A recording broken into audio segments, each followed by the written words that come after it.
გამარჯობა, დღეს 17 აპრილია, პარასკევი, ჩვენ პირდაპირ ეთერში ვართ. დღეს კი ჩვენს ქვეყანაში ამოქმედა 12 საათიდან ახალი რეგულაციები. დღეს წითელი პარასკევია, ქრისტიანი მორწმუნეებისთვის ყველაზე მძიმე დღე. 2000 წლის წინ ქრისტე აწამეს და ჯვარზე გააკრეს. დღევანდელი მსოფლიოსთვის ყოველი დღე უმძიმესია. ყოველდღიურად ათასობით ადამიანი კვდება კორონავირუსისგან, ან მისგან გამოწვეული პრობლემები. 2 მილიონზე მეტი ინფიცირებული პაციენტი, 120.000-ზე მეტი გარდაცვლილი. ასეთია სამწუხარო რეალობა დღეს. ჩვენ სამწუხაროდ კორონავირუსი ჯერ კიდევ არ ვიცით როგორ უნდა შევაჩეროთ. ის მოდებულია ყველგან ინფიცირებული შეიძლება იყოს ნებისმიერი ადამიანი ასაკის, სქესის, აღსარებლობის მიუხედავად. რისკი რომ პანდემია გახანგრძლივდეს, საკმაოდ რეალურია, რადგან ჯერ არ არსებობს ვაქცინა. ასეთ დროს ყურადღების მოდუნება და რეკომენდაციების უგულებელყოფა ძალიან საშიშია. ჯერჯერობით სტატისტიკა ჩვენ ქვეყანაში არ არის ძალიან საგანგაშო, მაგრამ თუ ძალიან ყურადღებით და გონივრულად არ მოვიქცევით, კატასტროფის წინაშე დავდგებით. მით უმეტეს რომ არამასიური ტესტირების ფონზე ჩვენ კარგად ვერ ვაფასებთ საფრთხეს. სულ მალე გადაიჭედება საავადმყოფოები, ფიზიკურად არ ეყოფა რესურსი სახელმწიფოს, რომ ყველას უმკურნალოს. თუ ექიმებშიც გავრცელდა, რაც რამოდენიმე ქვეყანაში მოხდა, მერე მართლა ვერაფერი გვიშველის და შეიძლება სპორტის სასახლეში დაგაწვინონ ასობით ინფიცირებულთან ერთად. ეს იქნება უმძიმესი სურათი, რომელიც არაერთ ქვეყანაში უკვე ვნახეთ. ჩვენ პატარა და ღარიბი ქვეყანა ვართ. დიდი და განვითარებული ქვეყნებიც კი ვერ უმკლავდებიან ასეთ პანდემიას.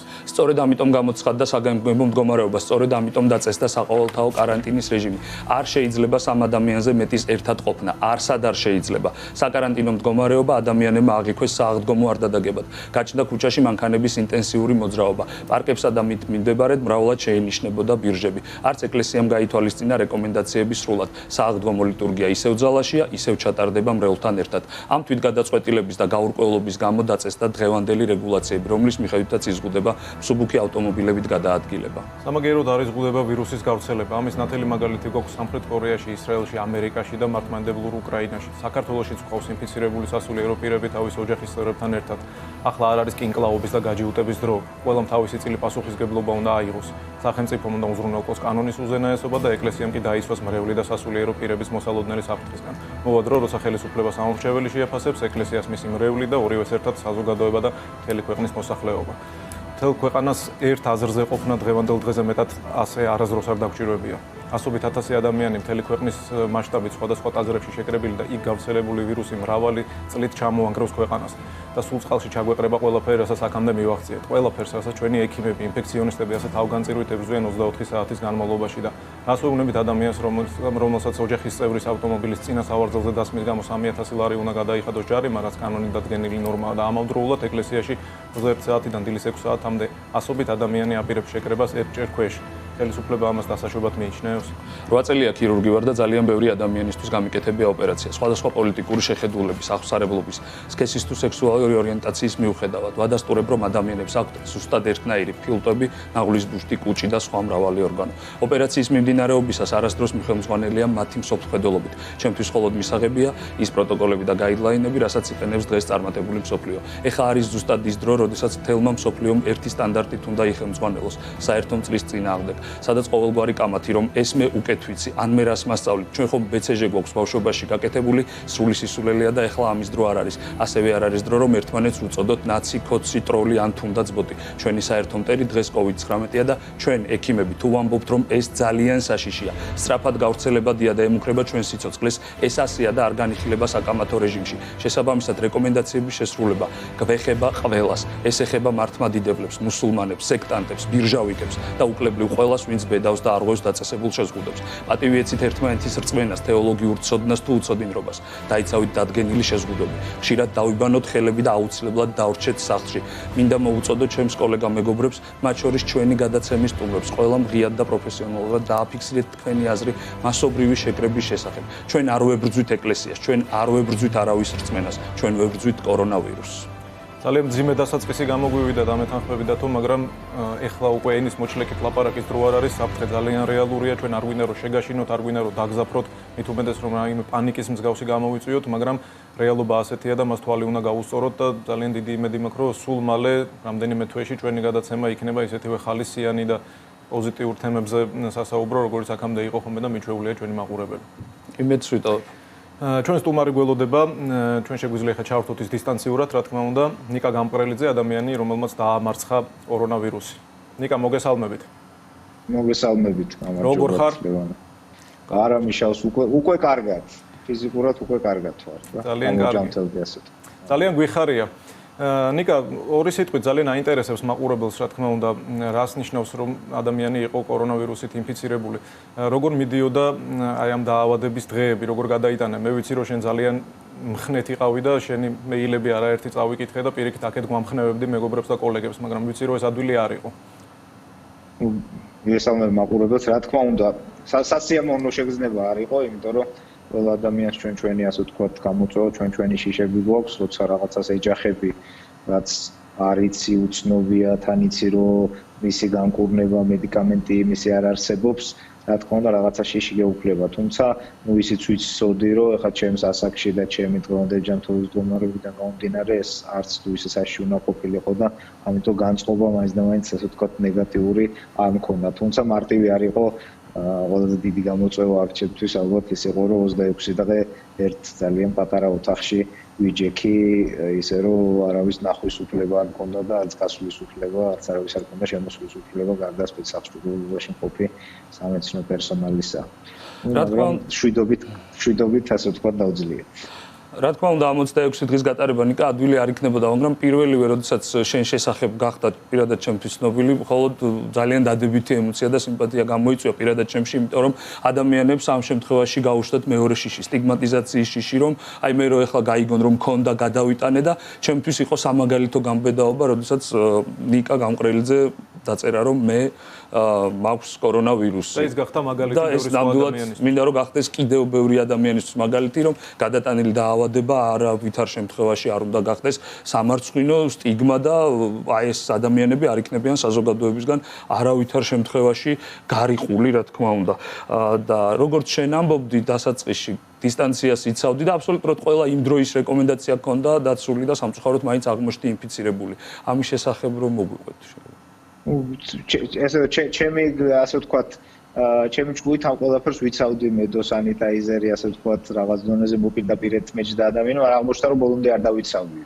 სხვა შემთხვევაში ალბათ უფრო მეტი სიფრთხილე რომ მქონოდა, შეიძლება და თავი ამერიდებინა ამისთვის, მაგრამ ახლა ამაზე ასე ვთქვათ, საუბარს აზრი არ აქვს. დიახ, და ჩემი მიზანიც ეგ იყო ჩემი ამის ასე ვთქვათ გასაჯაროების, რომ ამის მართლა მჯერა რუსი წული არ არის, რა ყველა შეიძლება დაგვემართოს ახლა და ამის სტიგმატიზაცია მეტად არ მომხდარიყო და თუ რამენად ამას შეუწყე ხელი ძალიან მოხარული ვიყო. გეთანხმები, ნიკა პირველი ნაბიჯები შენ გადადგი ნამდვილად ამისთვის, რომ როდესაც შენ თქვი, რომ მე ნიკა გამყრელიძე ვარ ინფიცირებული, ეს იყო პირველი ნაბიჯები, რომ არ გახდეს ვირუსი სტიგმატიზაციის საფუძველი.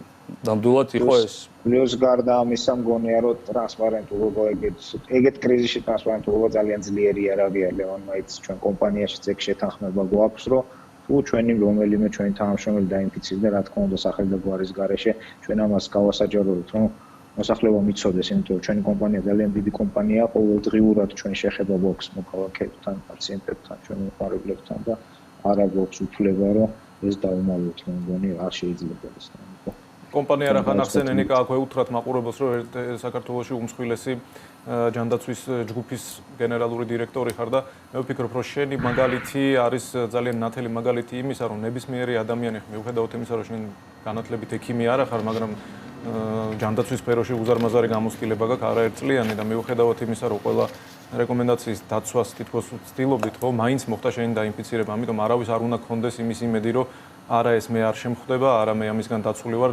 ყველანი ვართ ძალიან დიდი საფრთხის ქვეშ და ამიტომ კიდევ ერთხელ მოუწოდოთ მაყურებელს რომ გამოიჩინონ მაქსიმალური სიფრთხილე.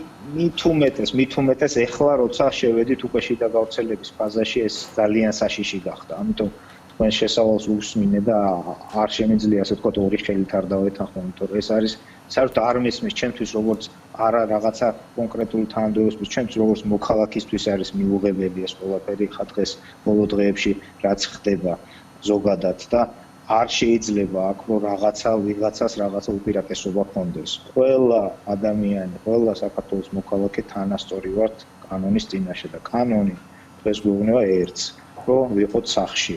მიუხედავად ჩემი ძალიან დიდი პატივისცემისა საქართველოს მართლმადიდებლური ეკლესიის მიმართ არ შეიძლება იმის გაკეთება, რაც ახლა ხდება ეს.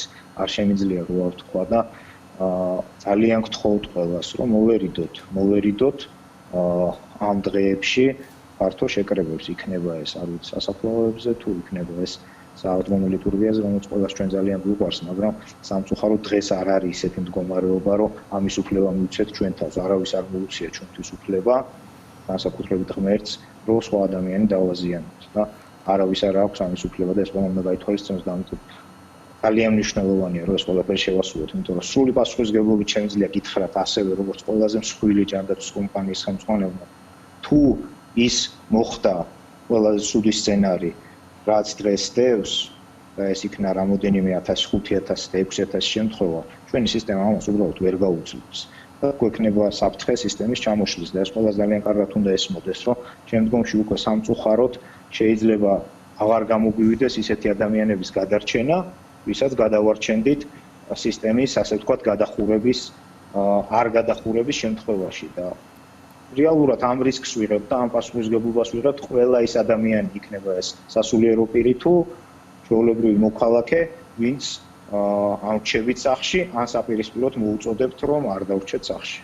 ნიკა, ძალიან დიდი მადლობა. პირველ რიგში ძალიან მიხარია, რომ გამოჯამრთელებულს ხედავ და ძალიან დიდი მადლობა, რომ დრო გამონახე, ჩაგვერთე და ძალიან სწორი გზავნილები გააჟღერე ეთერში ჩემი აზრით. კიდევ ერთხელ დიდი მადლობა და ჯანმრთელობას გისურვებ.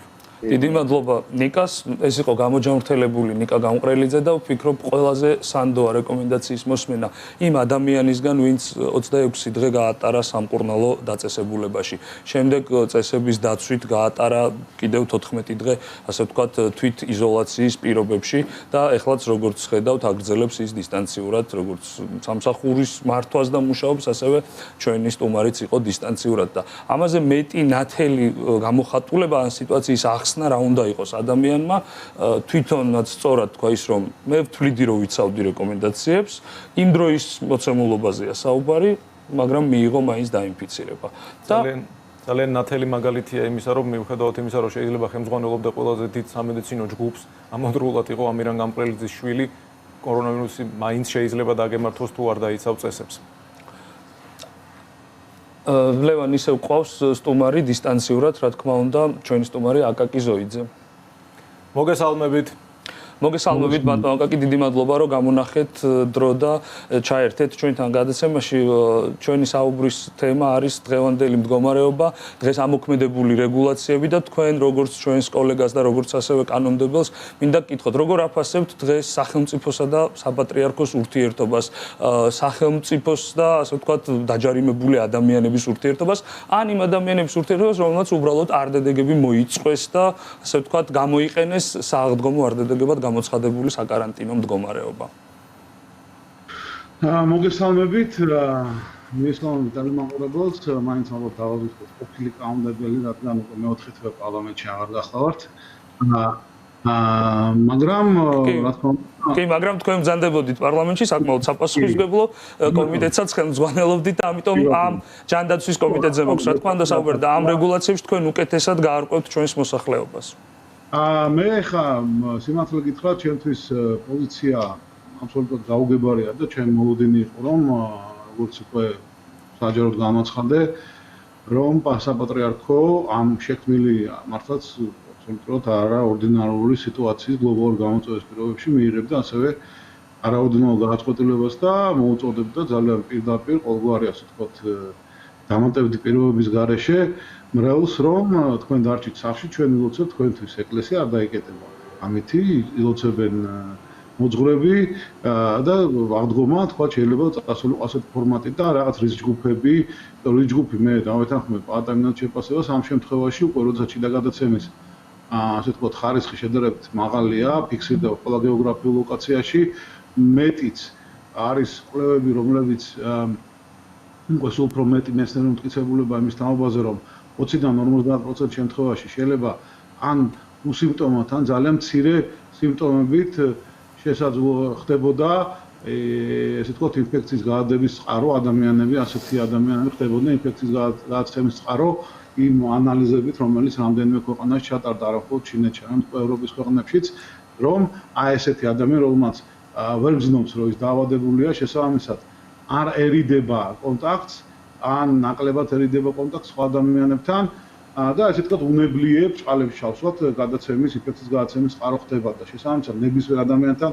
კონტაქტი ამ შემთხვევაში და დაცვა ფიზიკური დისტანცირების კიდევ უფრო მეტ მნიშვნელობას იძენს და ასეთი ადამიანი არანაირ რისკ ჯგუფში მისი აზრით არ არის. შესაბამისად, როცა მოუწოდეთ რომ ჯგუფები დარჩენ სახლში, გასაგები არის ის ვისაც მე არ ვიცი ხა საქართველოში უმეტესი ოჯახები ალბათ სამთავრობიანია როგორც იტალიაში და ყველა სხვადასხვა ადამიანი სამწუხაროდ ჩვენ ქრონიკული დაავადებების გავრცელების ხარისხი გაცილებთ მაღალია ვიდრე სხვა ქვეყნებში შესაბამისად ძალიან ბევრ ადამიანს მე ვიტყოდი მეორე მესამე ოჯახს რეალურად ყავს ასე ვთქვათ ასევე ერთი მაინც ოჯახის წევრი რომელსაც ქრონიკული ავადმყოფობა გააჩნია რომელიც ძალიან მაღალი რისკ ფაქტორი არის ამ შემთხვევაში ან ყავს ჩვილი ბავშვი რომელიც წლამდე ბავშვებში ასევეც მოწყვლადი აღმოჩნდა ამ კვლევების მიხედვით ან კიდევ ერთხელ ვიმეორებ ანუ შეიძლება თქვენ გქონდეთ ადამიანთან უნებლე კონტაქტი, იმიტომ რომ ძნელია 9 საათის განმავლობაში, 8 საათის განმავლობაში. აქ ეხება ეს არ მხოლოდ ეკლესიას, ეხება კარფურს თუ ასე ვთქვათ.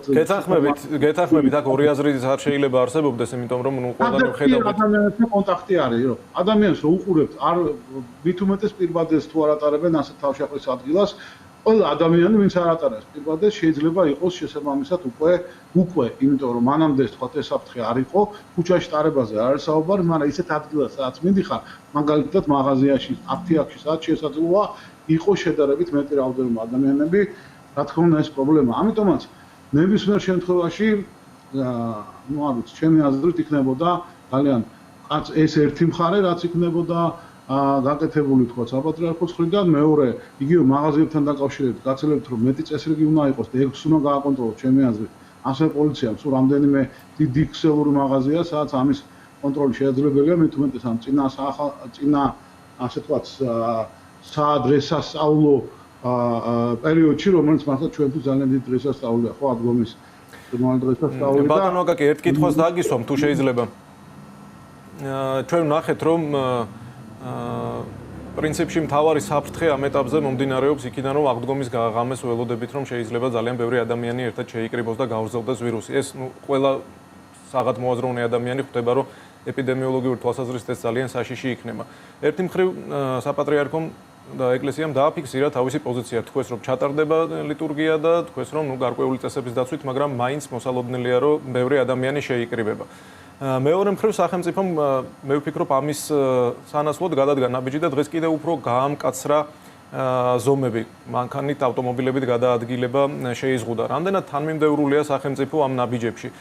თუ ის ხალხი ისევ აპირებს შეკრებას და ამას წინ არაფერი დაუდგება, ხო, ავტომობილით მივა თუ ფეხით მივა თუ სხვა სატრანსპორტო საშუალებით, ეხლა პრინციპში გარკვეულწილად შეიზღუდება, მაგრამ რამდენად თანმიმდევრულია სახელმწიფოს ნაბიჯები თქვენი აზრით?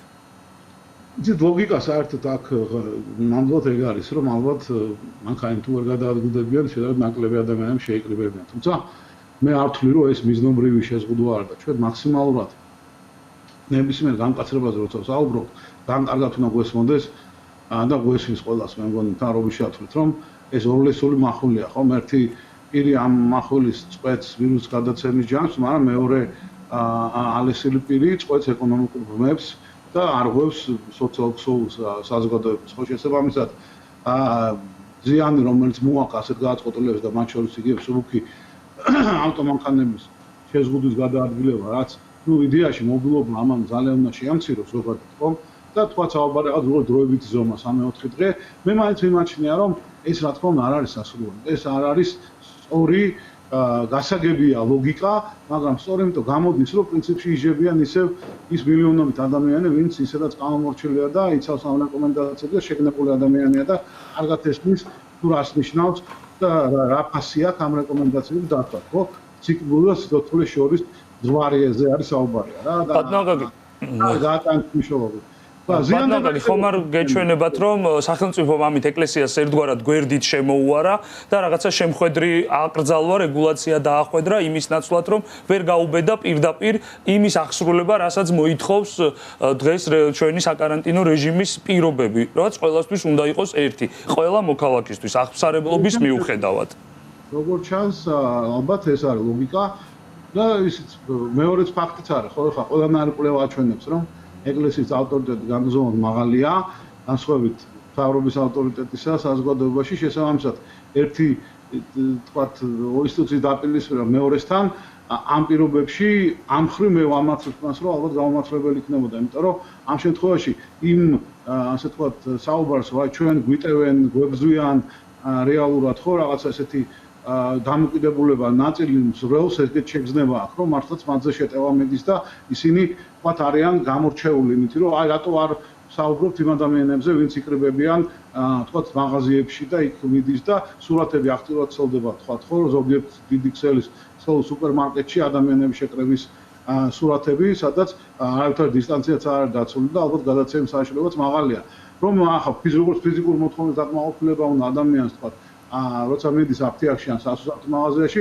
ასევე ჩვენ ვიკმაყოფილებთ ჩვენ სულიერ მოთხოვნილებას ნუგეში და რომელიც შეიძლება უფრო აღმატებული იყოს ამ სულიერი საჭიროების დაკმაყოფილება ვიდრე ფიზიკურის ხო მით უმეტეს განსასწრების და განსასწრების ჟამს ეს არის მათი ლოგიკა რასაც ასევე აქვს თავისი საფუძველი არსებობს ხო მაგრამ აქ თავარ მომენტი ერთია რომ არ უნდა იყოს გარჩევა ამ შემთხვევაში რა მიზეზით ვაკეთებთ ამას მის შედეგი არის ერთი რომ იღუპებიან ადამიანები იღუპება იგივე მოყვასი რომელიც უნდა გვიყვარდეს ხო თუნდაც იგივე მართლმადიდებლური მორწმუნე თვალსაზრისით როგორც მე ესე თვალსაზრისი გონია რომ უნდა ყველას კონდეს შესაბამისად რა ამიტომ აქ რაღაცა ერთმანეთის შეჯიბრების პრინციპი არ მიმაჩნია სწორი და რაღაცა ისეთი დამოკიდებულების წარმოჩენა რომ ძალიან ძნელია ხა ადამიანს ურჩიო თქვათ ისეთი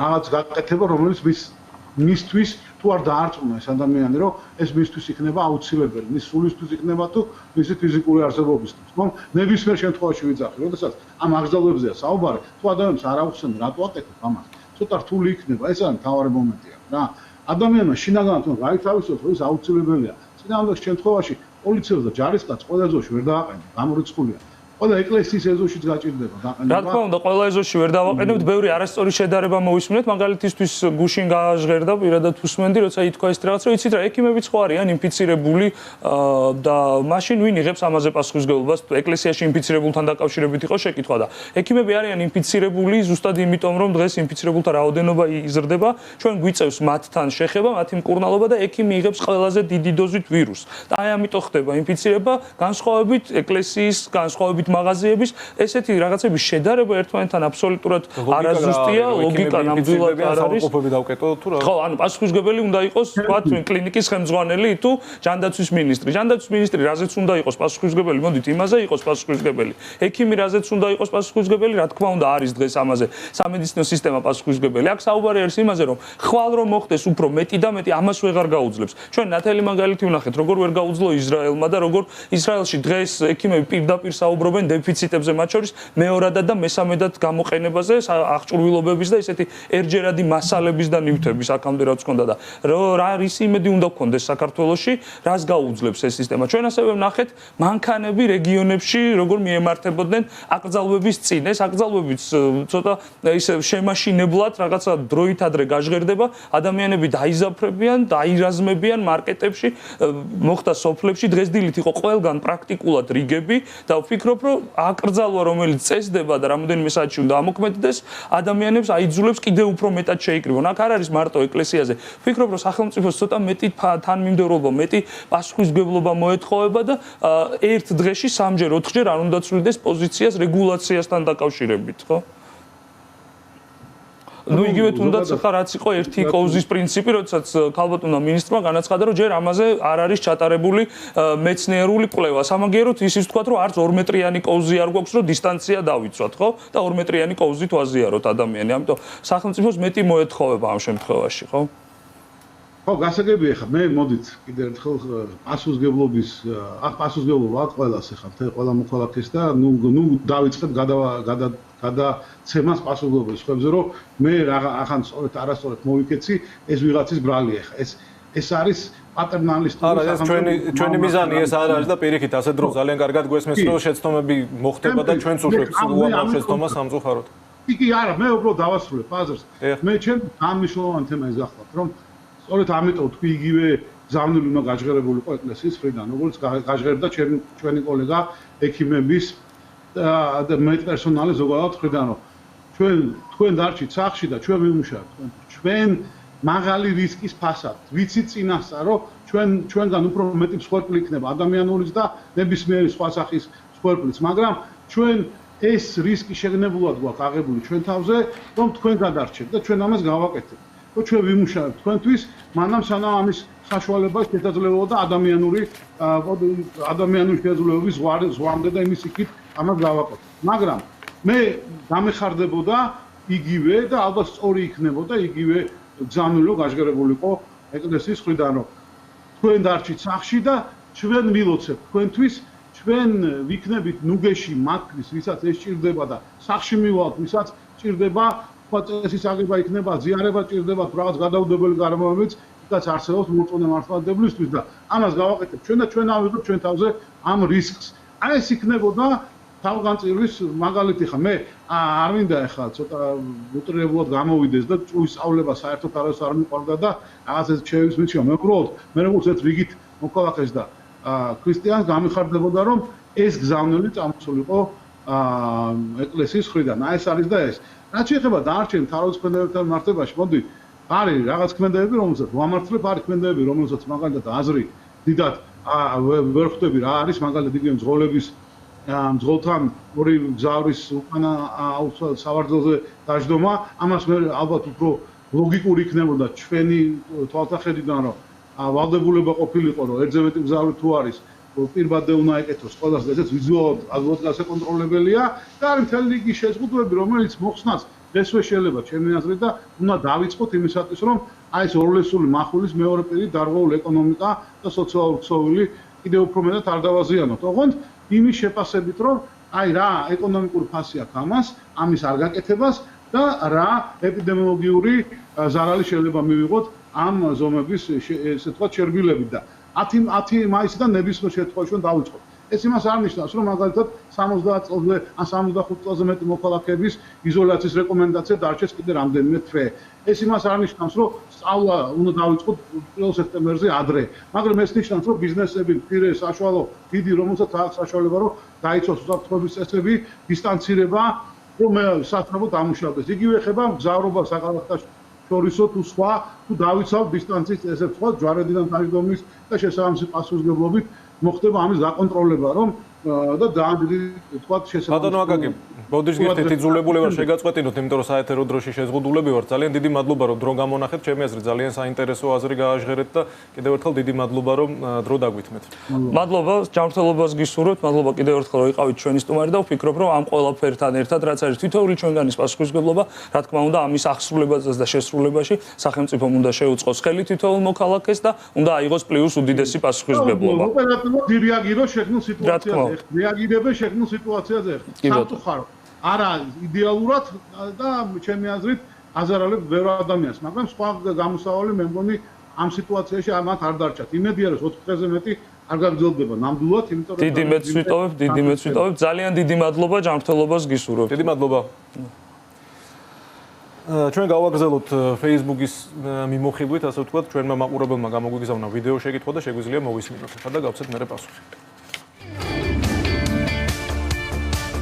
მოგესალმებით ექიმებო, მყავს ტყუპი გოგონები 6 წლის, ძალიან ცალკი ბავშვები.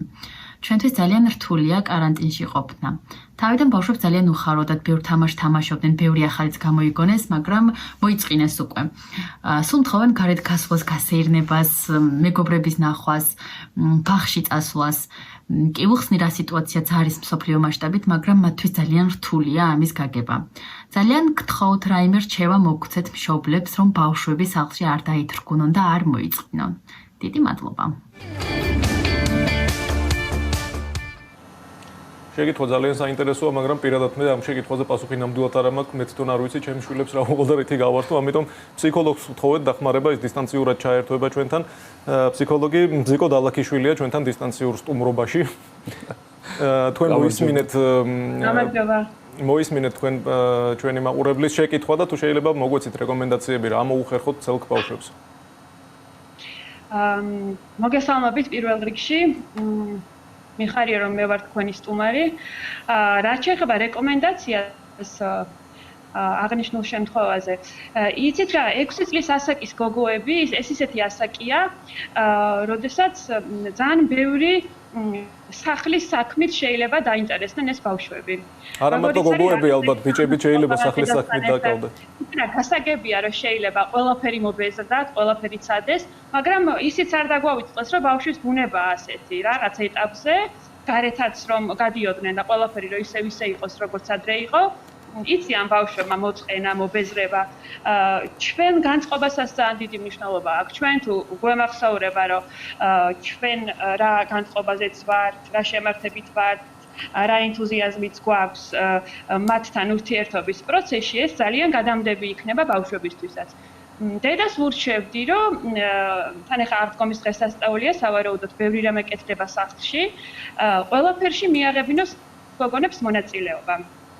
ასევე გაზაფხულია და გაზაფხულზე შესაძლებელია, რომ გამოვიყენოთ ეს სეზონი და რაღაცები დავრბოთ. შეიძლება ყველა ოჯახს არ ქონდეს საშუალება კერძო სახლი, რომელსაც იქნება ეზო და ამის განხორციელება იქნება მარტივი.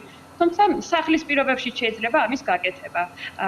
არის მცენარეები, ყვავილები, საშუალება, რითიც ბავშვები თავის რეალიზებას მოახდენენ და იმ პატარ-პატარა სასწაულებს შეხვდებიან თუნდაც სახლში.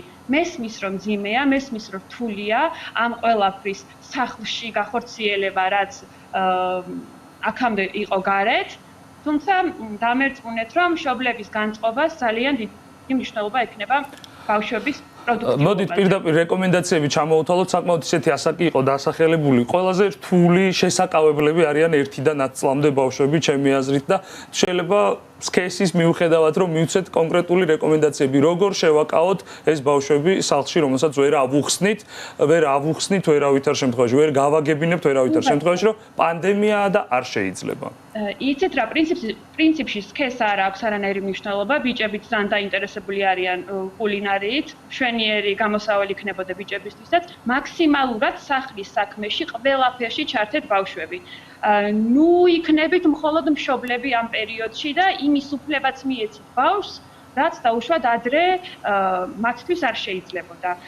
რომ დაუშვათ შეიძლებოდა გიზარდებოდათ და არ იყო იმისი დრო და საშუალება, რომ ბავშვს რაღაც მისით გაეკეთებინა, იმიტომ რომ შემდეგ დაისწრებოდა დაუშვათ მთელი სამზარეულო. ყველაფერში მაქსიმალურად ამ ბავშვების შემოქმედებითობა გამოიყენეთ. ეხლა ყველა მშობელი უკეთ იცნობს თავიანთ შვილს, ვის რა მოთხოვნილება აქვს, ვის რა ინტერესი აქვს. ბავშვები კომპიუტერთან გარბიან, იმიტომ რომ ვერ ყავდებიან, ვერაფერს საინტერესოს ვერ ხედავენ და ვერ ხვდებიან და დიდწილად ეს მშობლებზეა დამოკიდებული. ჩვენ თუ შევთავაზებთ, ჩვენი განწყობა თუ იქნება, რომ ჩვენ არ გვეზარება მათთან ერთად რაღაცა ახალი ვცადოთ, რაც აქამდე არ გვიცდია, იქნება ძალიან კარგი.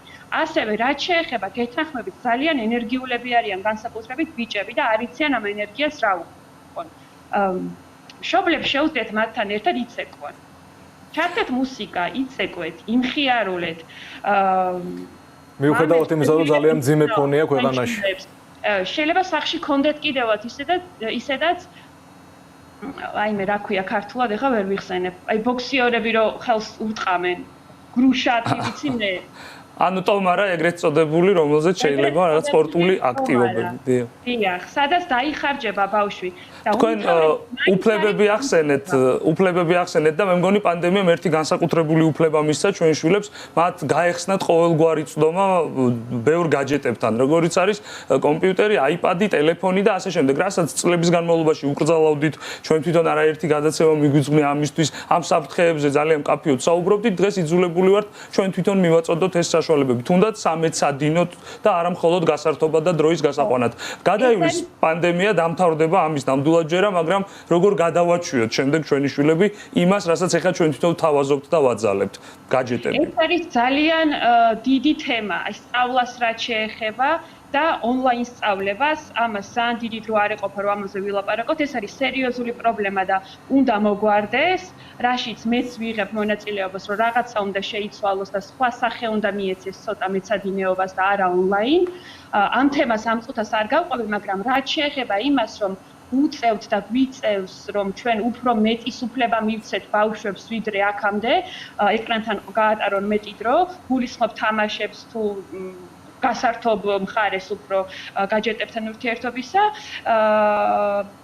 ყველაზე მნიშვნელოვანი რეკომენდაცია აქ მექნებოდა ის, რომ მარტო არ დატოვოთ დიდი ხანი ბავშვები. ყველაზე დიდი საფრთხე ჩემთვის ყოველ შემთხვევაში კომპიუტერთან ურთიერთობაში და გაჯეტთან ურთიერთობაში არის ბავშვის დარჩენა მარტო იზოლაციაში ყოფნა და უკონტაქტობა და ჩაკეტვა. და მხოლოდ კონტაქტის საშუალება ეკრანთან, რომელიც არ არის რეალური კონტაქტი. უი რა კარგად ერთობა იყოს თავისთვის, ეხლა კარგია დიდი დრო გავა. გასაგებია ნამდვილად ეს არ უნდა შეგვეშალოს. მინდა იცი, რომ შობელი ან ძმა დაუჯდეს და ერთად უყურონ თუნდაც ფილმს, რაზეც შემდეგ ისაუბრებენ. ანუ რომ არ მოხდეს ბავშვის მთლიანი იზოლირება გარემოსგან და კონცენტრაცია მხოლოდ ეკრანთან. გაზიარებით ერთად ყურებით უფრო ნაკლებია ის საფრთხე, რაზეც ახლა ჩვენ გვეშინია და მეტი აქცენტი კეთდება გაზიარებაზე და იმაზე, თუ რას უყურებთ და რა არის შინაარსი. ძალიან დიდი მადლობა, ძალიან საინტერესო რჩევები იყო ჩემი აზრით.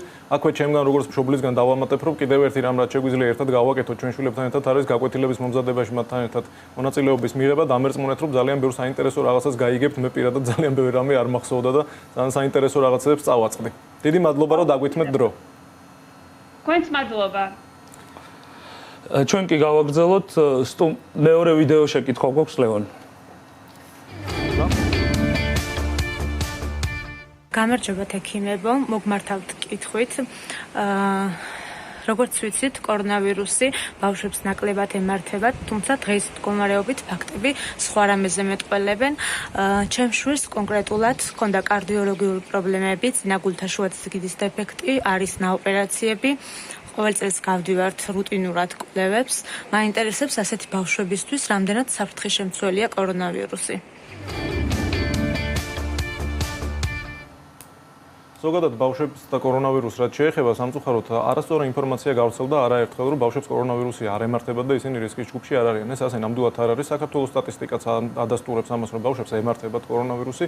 უბრალოდ საქმე ის არის, რომ ბავშვები შედარებით მსუბუქად გადაიტანენ ამ ვირუსულ ინფექციას და საკმაოდ ხშირად ისეც ხდება, რომ ბავშვები უსიმპტომო გამავრცელებლები ხდებიან ვირუსის. ანუ გარკვეულ პროცენტში ჩვენ ვიცით, რომ დიდებიც ასე არიან, მოზრდილი ადამიანები, მაგრამ ბავშვები უფრო ხშირად არიან ჩუმი გადამცემები, ეგრეთ წოდებული. ამიტომ კიდევ ერთხელ გირჩევთ ყველას, რომ თუ ოჯახში სამი თაობა ერთად ცხოვრობს, პატარა ბავშვი ყავს სახლში და ასევე ასაკოვანი ადამიანები არიან, შეეცადეთ, რომ მათ შორის კონტაქტი მაქსიმალურად შეზღუდოთ, იმიტომ რომ როგორც აღნიშნეთ, ბავშვი შეიძლება იყოს გადამცემი ვირუსისა და თვითონ არ იყოს ამ დროს დაავადებული.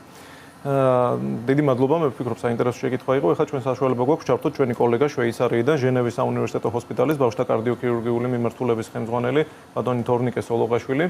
მოგესალმებით ბატონო თორნიკე, დიდი მადლობა რომ გამონახეთ დრო. ვიცი რომ ძალიან დაკავებული ხართ, მაგრამ თქვენი აზრი ჩვენთვის ძალიან მნიშვნელოვანია.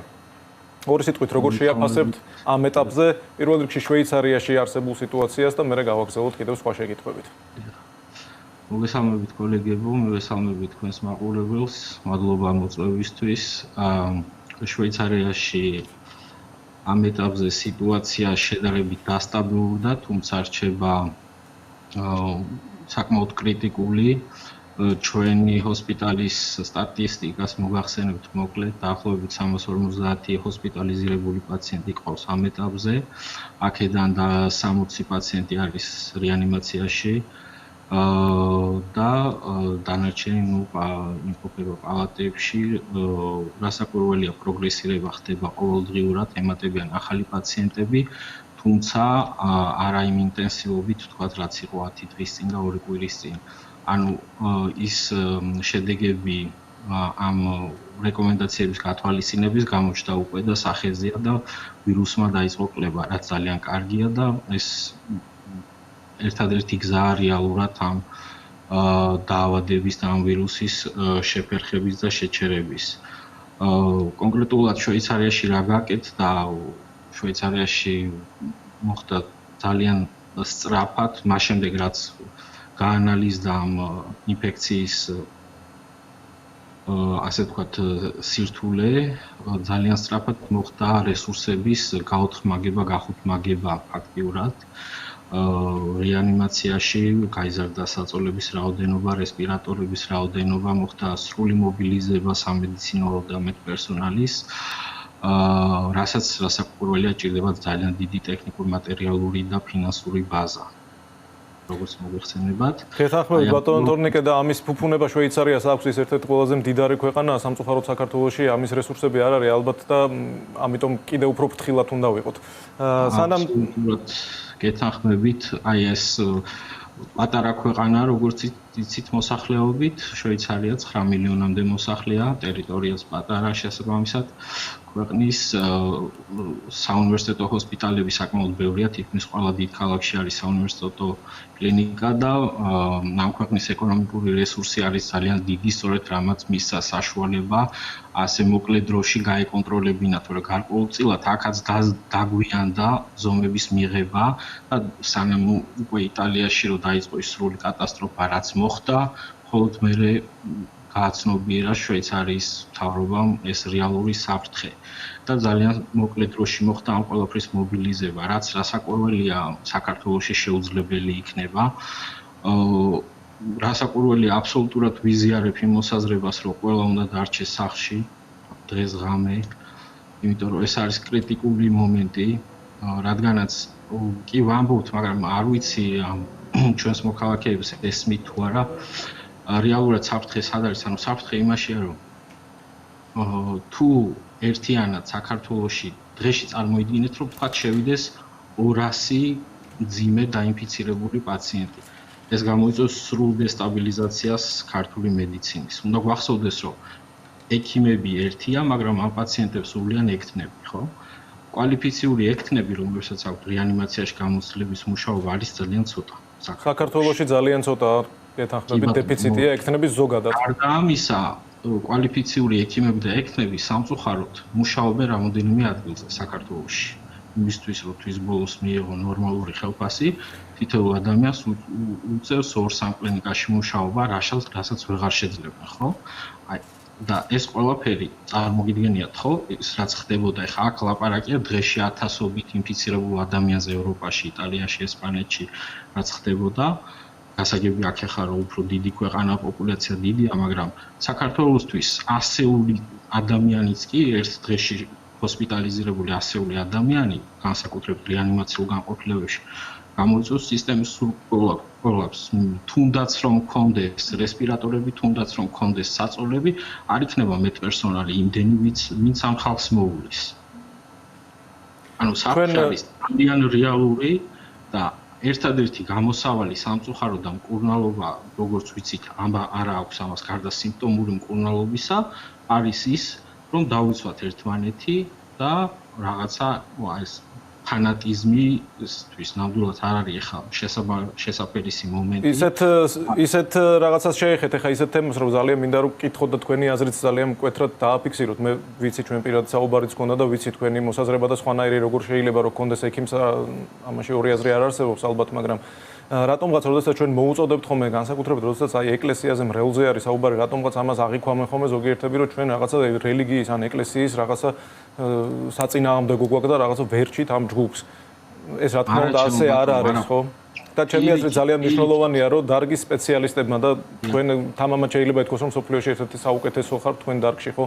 მე ვფიქრობ რომ უნდა დააფიქსირონ კვეთრად და მკაფიოდ პირველ რიგში ექიმებმა რა საფრთხე არსებობს და ეხლა არ არის აქ შერბილებული ტონის და რაღაცა ორმაგი პოზიციის დაფიქსირების დრო. აბსოლუტურად გეთანხმებით, იცით რა მესმის ახლა ეს დიპლომატიას ყველა იცავს, იგივე ეს ჯანდაცვის მინისტრის პასუხი რომ არც მწვადი დაწვას არ ჩამფური რა შესწავლაზეა ლაპარაკი, როცა ვიცით რომ ვირუსი გადადის ორალური ფეკალური გზით, რა შესწავლაზეა და რა სამეცნიერო კვლევებზეა საუბარი, ხო? ადამიანი რომ დაგიხველებს 30 სანტიმეტრში ინფიცირდებით ახლა წარმოიდგინეთ ერთი კოლზის პირში გამოვება წარმოუდგენელი აქ პოზიცია არის ძალიან მკაფიო როგორც ვიცით რომ არ უნდა გამოვცადოთ უფალი ასევე არ უნდა გამოვცადოთ ნუ გამოვცდით ნურს ჩვენ ექიმებს და მედპერსონალს თორე ძალიან სავალალო შედეგებამდე შეიძლება მივიდეთ არავინ არ გვართმევს არც ქრისტიანობას, არც მართლმადიდებლობას, არც ჩვერწმენას, იგივე სასულიერო პირები, ავად რო ხდებიან ხო მიდიან ექიმებთან, ხო ჯერათ ექიმებს. აი ამ შემთხვევაშიც საჭიროა რომ მათ ჩვენ მოგვისმინონ და დაგვიჯერონ. თუ გარკვეული პირები ამას თანხმდებიან, ამას ეგუებიან, უმრავლესობა, აბსოლუტურად უმრავლესობა მართლმადიდებლურმა ქვეყნებმა გადაწყვიტა, რომ არ ჩატარდეს დღევანდელი რიტუალი, საეკლესიო რიტუალი, ხო? ნუ ვიქნებით ახლა მართლა გადავარდებით ფანატიზმში და ნუ გავიხდით საქმეს სანანებლად. იმიტომ რომ მე იქნება ძალიან რთული ამ ყველაფრიდან გამოსვლა, შეიძლება მოყვეს სრული კოლაფსი, როგორც სოციალური, ასევე ეკონომიკური და ასე შემდეგ, ასე შემდეგ.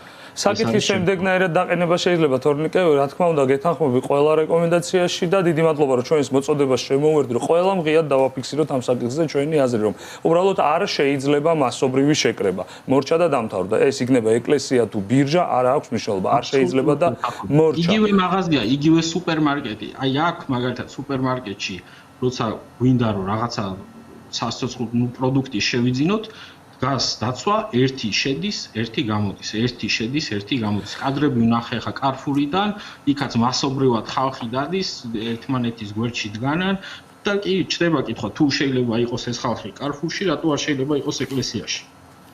იქაც გვჭირდება იგივე რეკომენდაციების გათვალისწინება და ძალიან დიდი სიფრთხილე. ეკლესიაში ჩატარდეს ყველა ის რიტუალი, არავინ არ არის ნამდვილად ამის წინააღმდეგი, არც ამის უფლებას არც ერთი ექიმი არ მისცემს თავს, მაგრამ ჩატარდეს მრევლის გარეშე, მასობრივი შეკრების გარეშე და მათ შორისაც დისტანციის მკვეთრი დაცვით. საქართველოს ეკლესიამ აჩვენა, რომ დისტანციის დაცვა ესმით რა არის და შეუძლიათ. პოლიცია მაღასრულოს კანონი და ყველა იყოს თანასწორი კანონთან, ექიმებმა იექიმონ. ეს ხო არ არის ვიღაცის ხუშტური და რაღაცა ესე გვინდა და ესე არ გააკეთოთ. საფრთხე რეალურია, 2 მილიონზე მეტი ადამიანია დაინფიცირებული, 150,000-ზე მეტია მკვდარი, ნუ მეტი რაღაცა უნდა მოხდეს ახლა. მართალია, მეტი რაღაცა უნდა მოხდეს და ნახის წევრი უნდა დაინფიცირდეს და ხელში ჩაგვაკვდეს, რომ დავიჯეროთ, რომ საფრთხე რეალურია. თორნიკე, თქვენ დასაწყისში მოისმინეთ ჩვენი ვიდეო შეკითხვა და პირველ რიგში მინდა რომ ამ ვიდეო შეკითხვას გავცეთ პასუხი და შემდეგ ყველა იმ პაციენტის მშობელს უპასუხოთ. მე ხშირად ვსვენია, მათ შორის ჩემი მეგობრის შვილისთვის გაქვს ოპერაცია გაკეთებული და როგორ გელოდებოდნენ ეს ადამიანები საქართველოში კვირეების განმავლობაში თორნიკე ჩამოდის ეხლა და წუთებს როგორ ითვლიდნენ, ჩემი თვალით მაქვს მე ეს ნანახი და შეიძლება გავცეთ ამ ვიდეო შეკითხვას პირველ რიგში პასუხი და მეორე რა რისკის და საფრთხის ქვეშ არიან, ესე ვთქვათ, კარდიოლოგიური პაციენტები, ბავშვები, რომლებიც გადატანილი აქვთ ქირურგიული ჩარევა ან ეხლა ელოდებიან ქირურგიული ჩარევის დროს. კი ბატონო, რაც შეეხება ამ თემატიკას თანდაყოლებული მაკებს, შეგვიძლია 3 კატეგორიად გავყოთ. ესე იგი, პირველი კატეგორია არის ბავშვები, რომლებსაც ჩაუტარდათ უკვე გულის ოპერაცია და გამოჯანმრთელდნენ. როგორც მოგეხსენებათ, მაკების უმეტესობა ექვემდებარება ქირურგიულ განკურნებას. სრულიად განკურნებული ბავშვები ფაქტიურად იმავე რისკის ჯგუფში არიან, როგორც მანკის არ მქონე ჯანმრთელი ბავშვები, ასე ვთქვათ. იმიტომ რომ ისინი გამოჯანმრთელდნენ და მათი გულის და სისხლის მიმოქცევის სისტემა აღდგა სრულად. მეორე კატეგორია შეგვიძლია გამოვყოთ, ესე იგი, ნაოპერაციები ბავშვები, მაგრამ რომლებსაც აქვთ გაკეთებული პალიაციური ოპერაცია და კიდევ საჭიროებენ განმეორებით ოპერაციას. ან მათი მანკი არ ექვემდებარება სრულ განკურნებას. არის ესეთი ძალიან მძიმე მანკები, ერთადერთი პარკუჭი და ასე შემდეგ, რომელიც არასდროს არ დაექვემდებარება სრულ მკურნალობას და ნუ მესამე კატეგორია, რომელთაც აქვთ გულის მანკი და ელოდებიან ოპერაციას, რომლებიც ჯერ არ არიან ნაოპერაცია.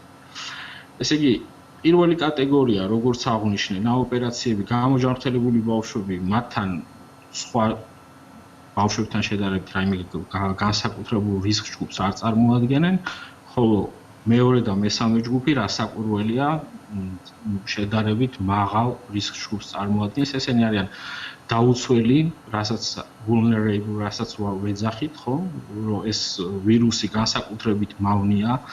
ესე იგი, ვირუსი გამომდინარე იქიდან, რომ გამოჩნდა სულ რამოდენიმე თვის წინ და ამაზე ბევრი სამეცნიერო კვლევა ჯერჯერობით არ არსებობს. პირველი სამეცნიერო კვლევა გამოქვეყნდა იანვრის ბოლოს, ხო, COVID-თან დაკავშირებით.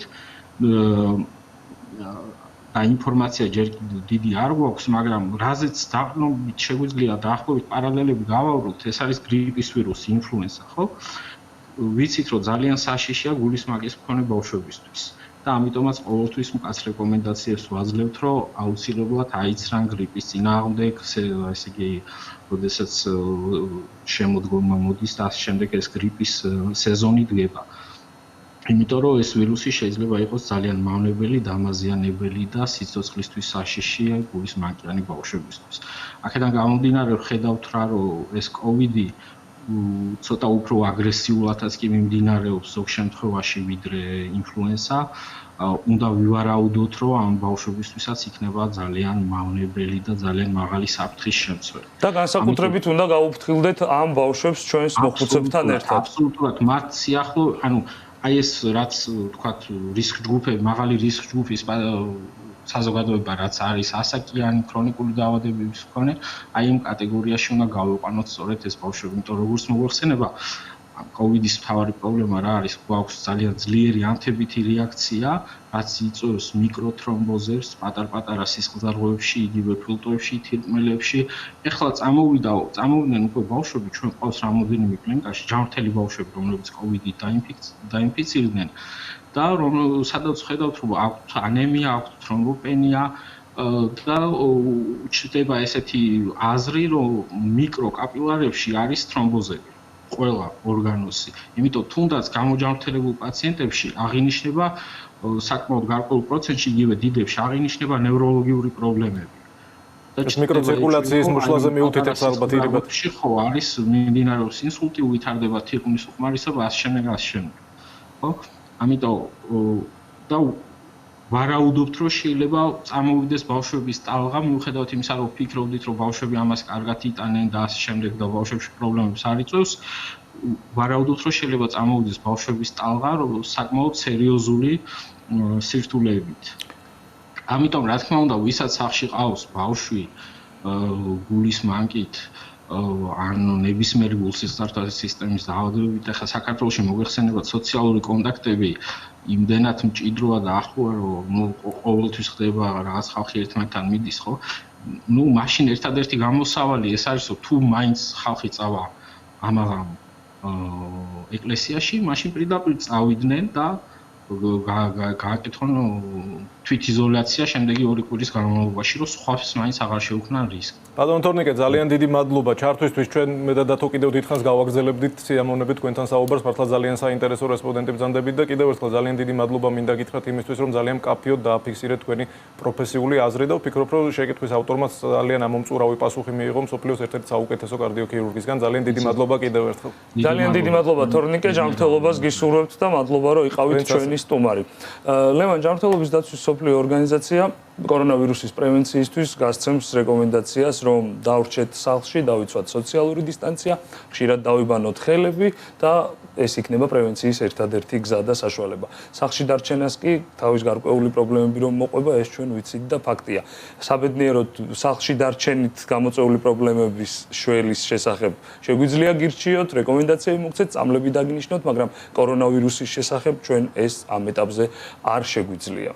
ჩვენ ძალიან ხშირად მოუწოდებთ ჩვენ მოსახლეობას, რომ სახლში დარჩენ, თუმცა ამასთან ერთად ძალიან კარგად გვესმის, რომ სახლში დარჩენა ასე ადვილი არ არის, არც ეკონომიკის თვალსაზრისით, ფსიქოლოგიურად და ასე შემდეგ და სახლში დარჩენას და სახლში დიდი დროის გატარებას თავისი პრობლემები მოყვება აუცილებლად და მე ვფიქრობ, რომ შემდგომ გადაცემებში ჩვენ ამ სხვადასხვა პრობლემებზე ვისაუბრებთ. დღეს კი ვისაუბროთ დამწრობაზე, გაგიკვირდება და დამწრობის სტატისტიკა მოიმატა საყოველთაო იზოლაციის პირობებში და ამიტომ დისტანციურად ჩართვა ვთხოვეთ ჩვენს მეგობარს, კოლეგას, დამწრობის ცენტრის ხელმძღვანელს გუგა ქაშიბაძეს. გუგა, მოგესალმებით. მოგესალმებით. როგორ ხარ? კარგად, როგორ ხარ? შეძლებს დაგვარად. გუგა, როგორ ახარ, როგორ მიდის შენი ამბები? ჩვენ რამოდენიმე დღის უკან შევხვდით ლევან და საუბრობთ მე და გუგა სხვადასხვა თემაზე და უცებ გაჟღერდა, რომ საკმაოდ მოიმატა დამწრობების რიცხვი, რაც გულწრფელად გამიკვირდა. რატო, როგორ მოხდა, რა არის ამის მიზეზი და გადავწყვიტეთ, რომ ამაზე ერთად ამ კითხვაზე გაგვეცა პასუხი დღეს ჩვენს გადაცემაში. მოიმატა განსაკუთრებით ბავშვებში მოიმატა, იმიტომ რომ ბავშვი ძირითადად ღებულობს დამწრობას სამზარეულოში, უნებრივია ხა ძალიან ბევრი მოქალაქე საკუთარ სახლებში არიან, ხელმისაწვდომი ბავშვი სამზარეულოში მეტია და შესაბამისად ბავშვთა დამწრობების რაოდენობაც მოიმატა. ძირითადად ესენი ღებულობენ დამწრობას საჭმლის ნახარშის გადახდის შედეგად, ასე რომ კიდევ ერთხელ მინდა მოსახლეობა გავაფრთხილო, რომ სამზარეულო იცედაც სახიფათო ადგილია სხვა ტრავმისათვის. და მით უმეტეს დამწობისათვის ბავშვები რამენერად მოვარიდოთ სამზარეულოში თამაშს. გუგა, ფეისბუკზე ვნახეთ რამდენიმე დღის წინ შენი პოსტი, სადაც ამბობდი, რომ კორონავირუს ადუღებული წყალი რამდენად უშველის არ ვიცი, მაგრამ დამწრობას რო გამოიწვევს და მეჯერებაო. ჩვენ ნამდვილად გვჯერა შენი და ვაფასებთ შენს პროფესიონალებს ყოველთვის. მართლა იყო ესეთი შემთხვევა, რომ ცხელი წყლით დამწრობა მიიღეს? გაჟღერდა ესეთი აზრი მოსწირებდა, რომ ცხელი წყალი, ანუ ვირუს ყელიდან კუჭი ჩაიყვანდა, კუჭის წვენი ვირუს დააზიანებდა და ესე თქვა პროფილით გულისთვის დაიწყეს ცხელი წყლის დალევა. უფრო შორს დავიდა ჩვენი რამოდენიმე მოქალაქის ფანტაზია და პირდაპირ ადუღებული წყალი დალევის ცდილობები იყო. 3 ამბულატორული პაციენტი ყავდა მცდელობით, რომელთაც დაწვარი ჰქონდა ტუჩები და ენა, საყლაპავის დამწრობა საბედნიეროდ არ ჰქონიათ და სადღაც 5-მდე პაციენტი იყო, რომელმაც მიიღო კონსულტაცია ტელეფონით ანალოგიური მიზეზით. ყველა მათგანის ძირითადი აზრი იყო, რომ შებრძოლებოდა კორონავირუსს თავისებურად. გუგა, მთელ საქართველოს აქვს ერთადერთი დამწრობის ცენტრი და ერთადერთ იმედად ყავხარ შენ და შენი გუნდი. დღევანდელი რეგულაციები, რაც აბსოლუტურად ზღუდავს გადაადგილებას 12 საათზე ამოქმედებულ რეგულაციებს გულისხმობ, ხო ართულებს თავის საქმეს, მაგრამ არც აქამდე არ იყო 7 მდგომარეობა. მაგალითისთვის რო ავიღოთ რომელიმე რეგიონის, რომელიც ცოტა უფრო ადრე ჩაიკეტა, იმიტომ რომ იქ გამოვლინდა კოვიდის რამოდენიმე შემთხვევა, მაგალითისთვის ავიღოთ მარნეული და თქვათ მიიღო ადამიანმა დამწრობა. იქ ხო დანარჩენი სხვა პირები აგრძელებენ ჩვეულებრივ ცხოვრებას და ნებისმიერ შემთხვევაში შეიძლება ადამიანმა მიიღოს დამწრობა. რა ხდება ამ შემთხვევაში? როგორ ხდება ესეთი პაციენტების მართვა? გადმოყვანა ხდება თქვენთან, თქვენ მიდიხართ ადგილზე? რა ელით პაციენტებს, რომლებიც ცხოვრობენ ჩაკეტილ სივრცეში, დამწრობით უბრალოდ. ყავდა ორი პაციენტი ყავდა მარნეულიდან, საბედნიეროდ მოხდა სატელეფონო კავშირი და ვიზუალიზაცია, ძალიან ადვილია, რომ დამწრობისთვის დროს ფოტო და ვიდეო მასალით ჩანს, დაახლოებით სიღრმე, ფართობი ზუსტად და ასე შემდეგ. მათ უმკურნალებთ, ესე ვთქვათ, დისტანციურად, საბედნიეროდ მათ სტაციონარული მკურნალობა არ დაჭირვებია, ასევე რამოდენიმე სხვა რეგიონებიდანაც ყავდა პაციენტები. მესმის რომ ესეთ პერიოდში სადაც ექიმთან და კლინიკაში სვლას უფრთხის პაციენტი, უნებრივია ჩვენს კლინიკებსაც ესეთი შემთხვევა თუ იქნება, რომ სახლში გააგრძელებს მკურნალობას და სახლში მოულის საკუთარ თავს, რაღაც რაჯობია, ასევე უფრო შორსაც წავალ და კარანტინში წავს ერთი პაციენტი, რომელიც უკვე დამწვარი შემოვიდა, გადმოკვეთა საქართველოს საზღვარით და არის გუდაურის კარანტინში მოთავსებული. ჩვენი კოლეგასთან ერთად მას დისტანციურად ვკურნალობთ, მისი მდგომარეობა არის სტაბილური, ოშთოში მიუხედავად მადაზიანებების და ზურგით არეში, ფართობი დიდი არ არის და თვითონ ყველაფერი ნორმალურად იქნება. მისი მდგომარეობა თავიდან ბოლომდე სტაბილურია. გუგა, აქვე აღნიშნავ და ხაზს გაუსვამ იმას, რომ ცხელი წყალი და მით უმეტეს დუღარე წყალი არანაირად არ ებრძვის ამ სახით კორონავირუსს და გარდა იმისა, რომ შეიძლება პირის და ტუჩების და პირის ღრუს დამწრობა მიიღოს ადამიანმა ჩაღლაპვის შემთხვევაში, შეიძლება საღლაპავის თერმული დამწრობა მოხდეს, რაც ძალიან საშიში დიაგნოზია და ასევე ცხელი ორთქლის შესუნთქვით შეიძლება სასუნთქი გზების დამწრობა მიიღოს ადამიანმა, რაც ძალიან სახიფათოა. თუ შეიძლება რამდენიმე რეკომენდაცია აი ამ თვითიზოლაციის და სახლში დიდი დროის გატარების პირობებში, როგორ უნდა მოვიქცეთ, რომ თავიდან ავირიდოთ ასეთი გართულებები? მერდება კიდევაც იმის განცხადება და მოსახლეობა რომ გავაფრთხილო, რომ ადუღებული წყალი არ უნდა დალიონ, იმიტომ რომ რა ვიცი ეს ყველა უნდა ხვდებოდეს. თურმე საჭიროა. ძალიან საშიში ხარ. ცხელი ჩაი სხვა არის და მეც მიყვარს ცხელი ჩაი, მას განსაკუთრებული გემო აქვს, მაგრამ ადუღებული წყლის მოსმა და მოდულად გადაკვრა ალბათ ძალიან დიდი ნებისყოფა ჭირდება. ეს აუცილებლად გამოიწვევს თქვენი არგონის ხოვლის ნაწილების დამწრობას და ამას განსაკუთრებული გაფრთხილებაც არ უნდა გუმანიტაც უნდა ხვდებოდე. ერთხელ მინდა მოსახლეობა გავაფრთხილო, რომ თვითშემოქმედება ამ დროს არის გამოუყოფელი, ბუნებრივია, თქმების რჩევას ბუნებრივია, რომ მოусმინოთ, რათაც საკმაოდ სერიოზული დაზიანება არ მივიღოთ. ასევე ვიხსენებ რამოდენიმე შემთხვევას, როცა თქვათ ტერმინის ორივე ხელის დაბანა ბუნებრივია ჩვენი რეკომენდაცია არის, რომ ხელები უნდა დავიმუშაოთ, მაგრამ სადეზინფექციო სითხის მაგალითად თქვათ სპირტი ქონდა წასმული და სიგარეტს როგორც კი მოუკიდა ცეცხლი, აუვალდა და ორივე მტევნის დამწრობა მიიღო. ამიტომ თუ თქვათ მსგავს შემთხვევაში სპირტით დავიმუშავებთ ხელებს, რომელიც არ არის რა თქმა უნდა აკრძალული, შეშობა მაინც ვაცადოთ და მერე მოუკიდოთ სიგარეტს, თუ მაინც მოწევა მინდა. გუგა ძალიან დიდი მადლობა საინტერესო რჩევებისთვის, საინტერესო საუბრისთვის და კიდევ ერთხელ ვამბობ, ნებისყოფა ახსენა ახლა გუგამ და ყველას მინდა მოგმართოთ, რომ ეს ნებისყოფა, რომელიც ცხელი წყლის და ადუღებული წყლის დალევისთვის გვჭირდება, ჯობია გამოვიყენოთ რეგულაციების შესრულებისთვის, ხელების სწორად დაბანისთვის, სოციალური დისტანციის დაცვისთვის და იმისთვის, რომ დავრჩეთ სახლში. ჯანმრთელობას გისურვებ, გუგა, დიდი მადლობა, რომ გამონახეთ დრო და იყავი ჩვენი სტუმარი. მადლობა გუგა. ფეისბუკზე არა მარტო გუგას სტატუსი ვნახეთ, არამედ რეჟისორი გიორგი ოკმელაშვილის ვიდეოც ვნახეთ და შეგვიძლია ახლა ჩვენ მაყურებელს ვაჩვენოთ ეს ვიდეო. მოვიდნენ საპატრულოდან და მამ ანდრიას უჩივი, რავი, 132 თუ 134 მუხლით, რომ არის ტერორისტი. და მინდა რომ ყველამ დარეკოთ და ყველამ იჩივლოთ რა. ესე თუ ვიჯექით ჩუმად და ვიყავით სახში, დაგვერევა ეს ხოლერა თუ დედას. გიორგი ყავს ახლა ჩართვაში, ვერ გავიგე ეს ნახევრად ხუმრობით იყო, სრულად სერიოზულად იყო თუ არასერიოზულად იყო და გადავწყვიტეთ რომ გიორგის ვკითხოთ. გამარჯობა გიორგი, რა ხდება, რა ვიდეოა ეს და რა სასახავს, რამ გადაგაწყვეტინა? მოგვიყევი მოკლედ ამის შესახებ, რომ საკმაოდ ცეთი ხანმოკლე და ცოტა ვერ გავიგეთ ვიდეოა. უცნაური რაღაც მოხდა, ესე იგი, ბილდ გავიგვიძე, ერთი თვეა სახში ვარ, არ გავდივარ. გარეთ რო გავდივარ, მარსზე მგონია გავდივარ, ისეთ კომენტირებ და რავი, ვისაც კი ჭკუა მოეკითხება და ვინ თქმა მაინც რამე ვირუსოლოგიაში იცის, ყველა მეუბნება, რომ სახში დარჩი არავითარ შემთხვევაში არავინ არ ნახოთ, მშობლები არ ნახოთ, ოჯახში ერთმანეთს ჩაი არ გამოართვათ და უცებ მამაო გამოდის და იგახსოვს რომ ჩვენ შევიყრებით ისევ ერთად ჩავატარებთ ამ ლიტურგიას და რაღაცნაირად პროტესტი იყო შინაგანი და აი კედლებზე კინაღამ გავიარე და აი უმოქმედობით ვიყავი აი ძალიან გითხარი უხერხულ მდგომარეობაში და ერთადერთი რაც მოვახერხე ამ ისი მოქმედებას მოვახერხე იგი იყო რომ დავრეკე პატრულს და უთხარი რომ რაღაცა მიშველეთ ქვეყანაში რაღაც დიდი თავშეყრის ადგილი დავაფიქსირე და იქნებ რაღაცნაირად ზომები მიიღოთ მით. რა რეაგირება მოახდინე? ია პატრულე გამოძახებაზე? ხო ჩანს კადრში. ფათაშოვის პატრული აი აქაც მოვიდა ძალიან ისე. ჩემნაირად ვფიქრობდა ზუსტად რა, ნუ გავქნეთ ჩვენი სამს ვერაფერს ვერ მეუნეო და მე წამიყვანეს იქ რაღაცები წერე და ნუ იქაც რაღაც ცოტა უცნაურად აი ისინი ყურებდნენ. ჯამბას როგორც ყურებენ და იქ ეს მაგოგო მითხრა რომ იყო უკვე წირვაზე 2 კვირის წინ და არაფერი არ ჭის და ვერაფერი ვერ აუთხარი და წამოვედი. ასე პროტესტი იყო და მინდა რომ შევახსენო ამ სამღვდელოებას რომ გარდა მრევლისა აი თქვა მრევლს იცავს მათი მადლი და არ გადაედება არავის არაფერი და მე არის მრევლი მე გადმომდებს რაღაცას და მე ჩემ თავზე ნერვიულობ თორე აი მრევლს არაფერი არ დაუშავდება ასე.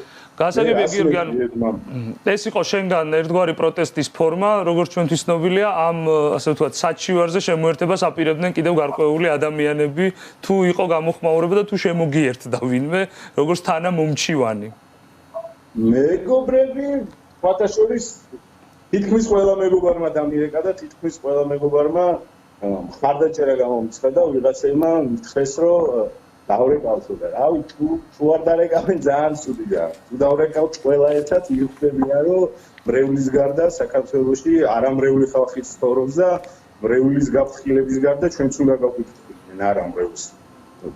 არ ვიძახი რომ ეკლესიები დაკეტონ და არ ილოცონ კაცო. როგორც კანონი მოითხოვს, ვიждეთ ჩვენ სახში ექიმები იყვნენ საავადმყოფოში და მგლები ეკლესიაში, იმას არ ვამბობ, რომ ეკლესია ჩაირაზოს და არავინ არ მივიდეს და არ ილოცოს.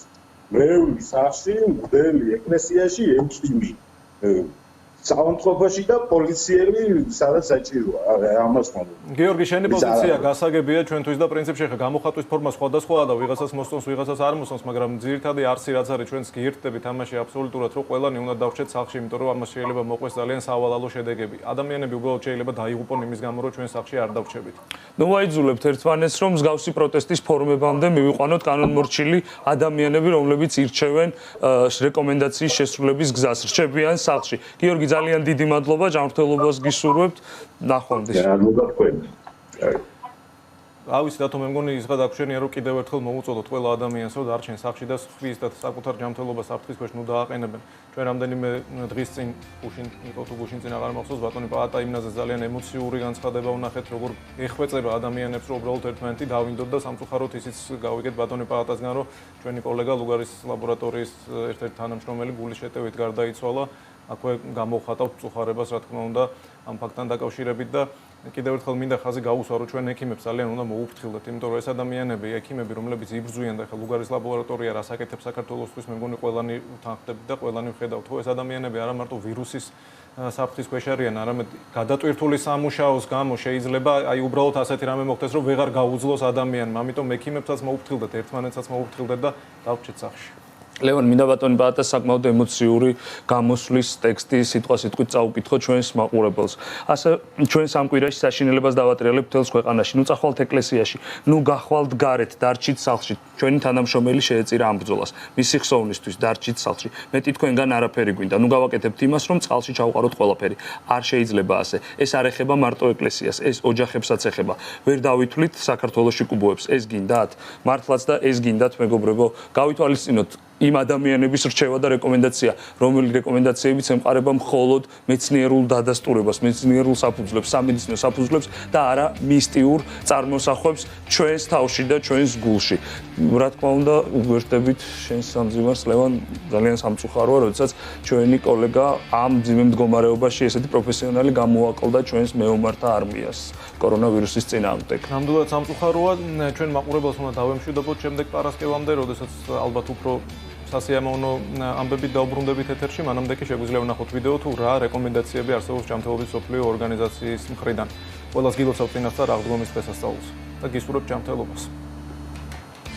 ხშირად დაიბანეთ ხელების აბნით, ან დაიმუშავეთ სპირტის შემცველი ხსნარი. ასე თქვენ განადგურებთ ხელის ზედაპირზე არსებულ ვირუსებს. ხველისა და ცემინებისას აიფარეთ ცხვირ ზედაპირზე იდაყვი ან ერთჯერადი ხელსახოცი. ამით თქვენ ვირუსს გავრცელებაში შეუშლით ხელს. გამოყენებული ხელსახოცი მაშინვე გადააგდეთ და დაიბანეთ ხელები. შეინარჩუნეთ 2 მეტრიანი დისტანცია სხვა ადამიანთან. სწორედ ეს მანძილია საჭირო, რომ სხვისი დაცემინების შემთხვევაში ვირუსმა თქვენამდე ვერ მოაღწიოს. არ შეეხოთ დაბინძურებული ხელით თვალებს, ცხვირს და პირს. თუ გაქვთ ხველა, სიცხე, სუნთქვის გაძნელება, აუცილებლად მიმართეთ ექიმს.